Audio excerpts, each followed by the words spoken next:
തനിക്ക് സിനിമകൾ ലഭിക്കാതിരുന്നതുകൊണ്ടുള്ള ഇടവേളയല്ല അതെന്ന് ഹരിശ്രീ അശോകൻ പറഞ്ഞു. തൻ്റെ മുന്നിലേക്ക് വന്ന പല സിനിമകളും താൻ എടുക്കാതിരുന്നതാണെന്ന് ഹരിശ്രീ അശോകൻ പറയുന്നുണ്ട്.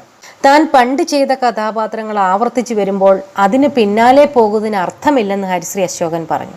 പണ്ട് താൻ സെലക്റ്റീവ് അല്ലായിരുന്നെന്നും ഹരിശ്രീ അശോകൻ കൂട്ടിച്ചേർത്തു. മാതൃഭൂമിക്ക് നൽകിയ അഭിമുഖത്തിൽ സംസാരിക്കുകയായിരുന്നു താരം.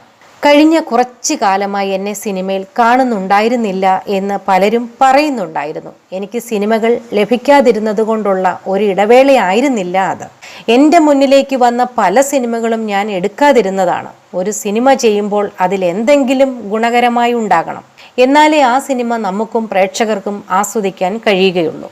ഒരുപാട് നല്ല കഥാപാത്രങ്ങൾ സമ്മാനിച്ച നടനാണ് ഹരിശ്രീ അശോകൻ. മലയാളി പ്രേക്ഷകരുടെ മനസ്സിൽ ഇടം നേടിയ ഒരുപിടി നല്ല കഥാപാത്രങ്ങൾ അശോകൻ നൽകിയിട്ടുണ്ടെങ്കിലും കുറച്ചു കാലമായി താരം സിനിമയിൽ സജീവമായിരുന്നില്ല.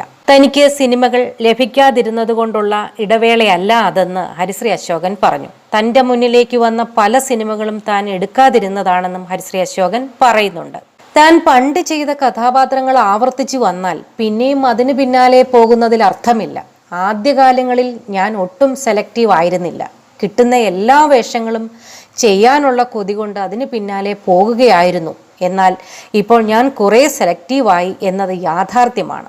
ഇപ്പോൾ ഏറെ വ്യത്യസ്തമായ കഥാപാത്രങ്ങൾ തേടിയെത്തിയപ്പോൾ ഞാൻ വീണ്ടും സിനിമയിൽ സജീവമായി, ഹരിശ്രീ അശോകൻ പറഞ്ഞു.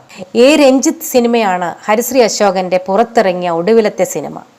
നിശാന്ത് സട്ടു സംവിധാനം ചെയ്ത ഈ സിനിമയിൽ ഹരിശ്രീ അശോകന് പുറമെ ആസിഫ് അലി, സൈജു കുറുപ്പ്, ഹന്ന റജി കോശി, നമിത പ്രമോദ്, ആൻസൺ പോൾ, അജു വർഗീസ് എന്നിവരും പ്രധാന കഥാപാത്രങ്ങളായി അഭിനയിക്കുന്നുണ്ട്.